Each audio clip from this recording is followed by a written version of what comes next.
Love Learning podcast. I'm coming here today to you from Pittsburgh, Pennsylvania. So I'm in a little different place today. I appreciate you all joining me for my 37th episode of my I Love Learning podcast. If you don't know me, my name is Dr. Gina Anderson, and I am the host of the I Love Learning podcast, and I'm the CEO of Luma Brighter Learning, and we help the industry in the supply chain save lives through our award-winning connected learning platform. If you'd like to find out more about Luma Brighter Learning, go to lumabrighterlearning.com. And I'd love if you subscribe to our YouTube channel, because you get to meet so many incredible people. And today, oh my goodness, you all, I'm going to bring Kara on, and I'm going to have her introduce herself, because when I met Kara and she showed me and told me how much she cared about this industry, the trucking industry, and the drivers, I knew I had to have her on my I Love Learning podcast, because she cares about the health and wellness. And she is here today, and I'm going to have her introduce herself and share what she is passionate about. Kara, thank you so much for joining me today on my I Love Learning podcast. Oh, thank you so much for having me. And what a warm welcome. You're so kind. So I am Kara Hinzie, Director of Operations at CRST. I'm also a certified health and wellness coach, which is kind of that passion combining worlds together. I'm really passionate about just overall well-being, advocate for mental health, and community involvement. And I teach several courses here at CRST about wellness in the workplace, specifically for our driving partners, wellness on the road. I was just telling Gina how we actually just revamped one for our trainers. So now that our trainers can know about how to keep themselves well on the road and how to model that behavior for the next generation of individuals who are going to be coming into this industry, so they can start off on the right foot. Yeah, that's fantastic. I talked to you about this a while ago, but my research is showing that drivers were expressing that they were feeling depressed and lonely. And this isn't just a driver issue. We're in a loneliness epidemic. And I think it's something that we all need to be aware of and help each other overcome any hurdles we have in our lives. And so for you, what got you interested in this passion, and were there any roadblocks that you faced that kind of maybe prevented you from doing it, or you overcame? How much time do we have now? Of course, I've encountered obstacles. I'm a product of learning through failure. So I'm always willing to try something, which is, can be good and bad. But, I'm trying to think, in 20 years in leadership, I have opened a business, closed a business. I've been laid off. I was divorced in my 20s, so got very, very young, and realized that wasn't necessarily for me. And I've experienced my own mental health challenges and challenges for those in my circle, my family, etc., and seeing how that impacts individuals. I had a sister with an autoimmune disease who passed away 2 years ago this fall. So not ideal, but knowing that she's doing better, not in as much pain as she was for about 19 years when she struggled with that, and seeing how that affected her mental health. And then coming up on almost 3 years, I told you, a double jaw surgery about 3 years ago to correct an open bite. And I'll be honest, that was probably the hardest thing I have done physically, mentally to try and overcome, just doing that later in life, because normally that type of surgery is done in your early 20s or your late teens. So trying to recover from that, they honestly couldn't predict how long it would take. I'm still actually numb from here to here. I can't feel a whole lot there. So wow. The public speaking afterwards was a little bit of a challenge, because I had to learn to repronounce words and present again and feel confident in who I was, even though the way I looked changed a little bit, and that was hard to kind of overcome a little. Yeah, I mean, when you encounter something like that, whether it's expected or not expected, right, it can change your life. So what helped you kind of get through, moving through the journey of having that surgery, and, still being connected to this idea of how important it is to be positive and in tune with your mental health? Was there something specific you learned, or what was it? I would say, it didn't come naturally, but I think through adversity, I learned how to ask for help. I think that as female in leadership, especially in several different male-dominated fields. I was very worried about the perception that if I did ask questions or ask for help, that it would be perceived that I didn't know what I was doing or didn't belong in the positions that I've been given. And that was me getting in my own way and thinking that asking for help was a sign of weakness, when in reality, it takes an enormous amount of strength to admit when you need help, to be vulnerable and to allow other people in instead of being hyper independent, which I have been in the past, but allowing my significant other to help me through that surgery, allowing friends and family to know about it and help me through there, allowing my team to step up and take care of things while I recovered. Or, I just was telling you, I just took time off and I did not have to worry a lot because I ask for help all the time now. People know how to do this job. I delegate a lot more than I used to. So therefore, I can spend time doing the things that I love and taking time off and really unplugging, which is a huge thing for me, at least with my mental health and being able to do so. Yeah. Absolutely. Unplugging, right? It's so important. And it's interesting you say about asking for help. What I find is a lot of times people see that as a weakness, that they shouldn't ask, or maybe they think that people, like, what if they do ask for help and nobody helps them? But I don't know if you've experienced this, but in general, I think people want to help. Yes.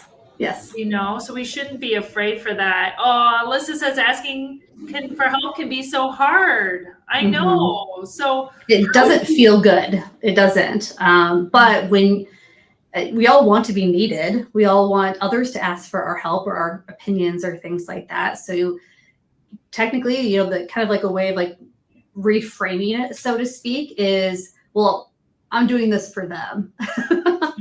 If you're really struggling doing it for yourself, you can think of it that way. Like, or even with self-care, I take care of myself so I can show up for others. If you're really struggling doing it just for yourself, especially in the beginning, because if you don't have that groundedness in your own self-worth, doing things for yourself, asking for help, that can feel very selfish. In reality, they're not. They're just, that's taking care of you so you can show up in life for other people, which is ultimately what I love to do. I'm really just a people person, and I love working with my team. And if I don't take care of myself, I'm not going to be my best self for them. Absolutely. If you're listening today and you need to take a break, take it. Kara can tell you, what did that break do for you? I know you've been out for a little bit. Yeah. I always say take a break before you break. That's it's definitely necessary. And yeah, I mean, it was amazing. I was off from the 4th of July until yesterday, using my PTO before it expired. And the reason why I had so much is because I don't take it as often as I should, but I want to make sure I'm modeling that behavior to my team and showing that, it is important to take your time off and be able to unplug. And I was able to do a lot of things for me. I had enough time where I could reset.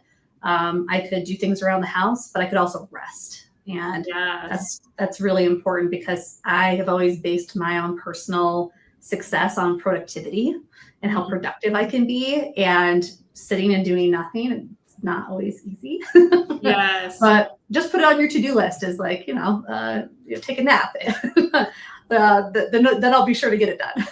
Yeah, absolutely. This season, I wanted the theme to be about winning. And you talk about taking a break, and I think about it, I always ask people, like, what does winning mean to you? What do you think?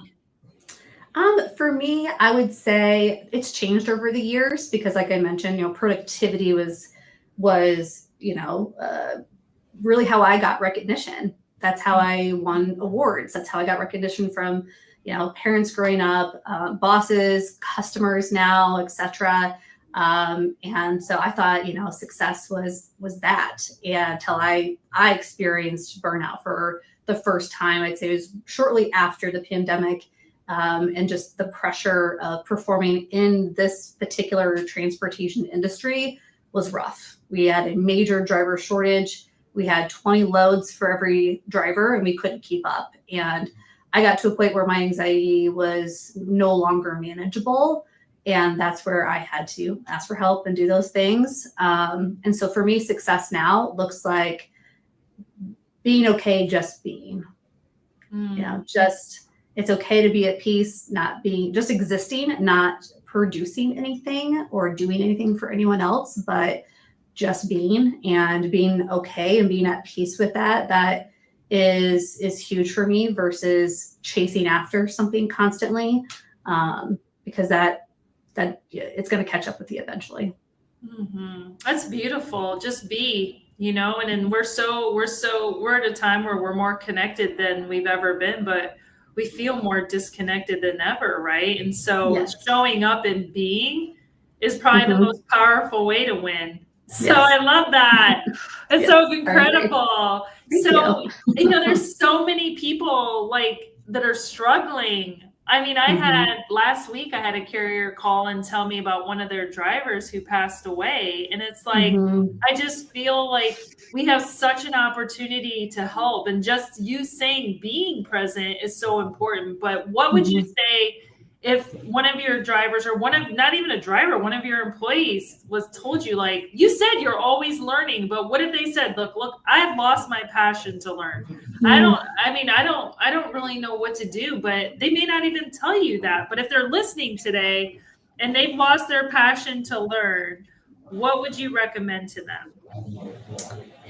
Well, first, I would want them to know that those feelings are valid, that it's okay to feel that way, and there's no judgment because and they're not alone in feeling that way. Many of us feel like that. We don't always voice it because it's hard to admit when you're struggling. So that's kind of number one. And then I would say that, we're not traditionally taught how to deal with the stresses of life, right? No one took a class on this in high school. It was required to learn how to deal with things like anxiety or depression, things along those lines. It doesn't come naturally. So that's okay. We aren't taught how to overcome these obstacles, but you aren't meant to do it alone.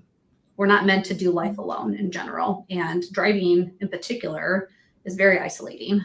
But like you had mentioned, we're in a crisis right now where people just feel isolated in general. So reaching out to others, making those connections, asking for help when you need it, and not waiting until it's a requirement, like I've learned the hard way, but doing it when you first need it can be really, really impactful. And don't be afraid. It's not a sign. It's definitely a strength to do that. So that would probably be the biggest advice that I could give on that subject. That's beautiful. And don't wait. I mean, you've said that a few times, like take a break before you break. Alyssa said she loves that. I mean, don't wait. Like if you're feeling it, ask for help before you really need it. It's Absolutely. so important. Mm-hmm. Last week, my guest, Nick, I don't know if you know Nick, but he wanted me to ask you about you're a mental health coach, you're a wellness coach, overall wellness. I know you're doing some yoga content for us. So what practices or applications, he asked, would you recommend, other things that people can use for health and wellness in trucking? This is going to be tough to narrow it down. I've got lots of ideas on that. So during my training for wellness coaching, I had an epiphany moment that I would like to share, where our brain's job is not to make us happy, it's to keep us safe. So we think about things differently when, we're not thinking about how it's going to ultimately get in our way or get in those obstacles, as we had mentioned. So you can, reframe things. If your brain doesn't have a story, it's going to fill in the details on its own, and it's most likely going to fill them in with worst case scenario. So you can be prepared for worst case scenario. So instead of getting emotional, instead of getting upset or getting frustrated or anxious about something, I say get curious about it. And you can also tell your own story. So I don't know about you, but have you ever cut somebody off in traffic before? I don't try. I drive safely. I don't think so. Maybe accidentally I have, but I try to drive kindly. Yeah. That's just it, right? I've definitely done it, but it was never on purpose. It was always an accident. And I definitely probably was more embarrassed than anything. But if somebody else cuts you off in traffic, your brain is like, oh, they don't know how to drive, and it immediately jumps to a worst case scenario, right? Mm-hmm. When in reality, we could tell ourselves, well, I bet they're on their way to the hospital right now. Right. Their wife is in labor, right? Whatever they probably had a rough morning, not paying attention. And we can choose, because now especially as a driver in that scenario, you get cut off quite a bit. And if you take that personally every single time, you don't get curious about what's going on in other people's lives, then you're going to take it personally, and it's going to affect you more than it probably needs to. So that would be one piece of advice, getting curious about things. And I'd say the other piece was really getting to know yourself and understanding your goals, your values, things that light you up and fill up your cup, but also understanding the things that drain your energy. Because opportunities are going to come up, and people really struggle with sometimes making a decision. And coaching all the time, it's like, I don't want to make the wrong decision. Well, at the end of the day, right, it's these opportunities are going to happen. And if they don't align with your goals, your core values, who you are at your core, and if they're going to be something that's going to drain your energy, you need to make that decision knowing that going in. And knowing if that doesn't align, then maybe that's not the right thing for me. I've definitely taken opportunities. I took an opportunity here at CRST where I had to travel more than 50% of the time. And that really drained my energy. And it prevented me from doing the things that I loved. And therefore, it took a toll on my mental, physical, social, all my different areas of well-being. And I had to take a step back and say, you know what, this isn't the right opportunity for me. And it's okay to take that back. It's okay to have that conversation. It's okay to reset a boundary when necessary. It's okay to be selfish and take a break sometimes. Because otherwise, if you don't, you're going to wake up 10, 15, 20 years later and say, how did I get here? Because I just said yes to everything that came my way. And your life will be a little bit different if you do it more with intention, because you know who you are at your core and really took the time to get to know you and what your needs were.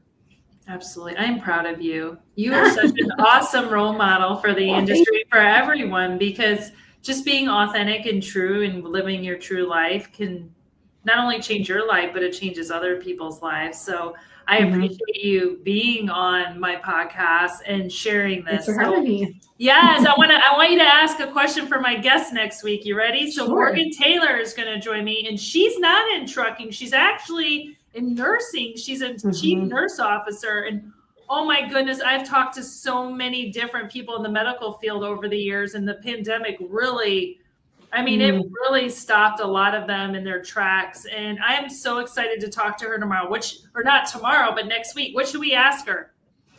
Well, knowing that she's also a leader, I'm curious to know what sort of self-care practices does she do for herself to take care of herself? And is there any behaviors that she models to her team to, show that behavior to that next generation of nurses that are coming into her workforce? That's an awesome question, Morgan. I hope you're ready. I hope you're listening. We're going to ask you that next week. Okay, Kara, leave us today with some lasting advice and let everyone know how they can connect with you, and maybe you can help them as their wellness coach. Sure. I'm on LinkedIn, so that's definitely the best place to reach me. Feel free to connect and send me messages if you have any questions. I would say, leaving the advice here, I think that I've got a couple of my catchphrases that I use in there, but I would say, really the asking for help piece is probably the biggest, because that kind of goes across the board, no matter what you're doing or what you're struggling with.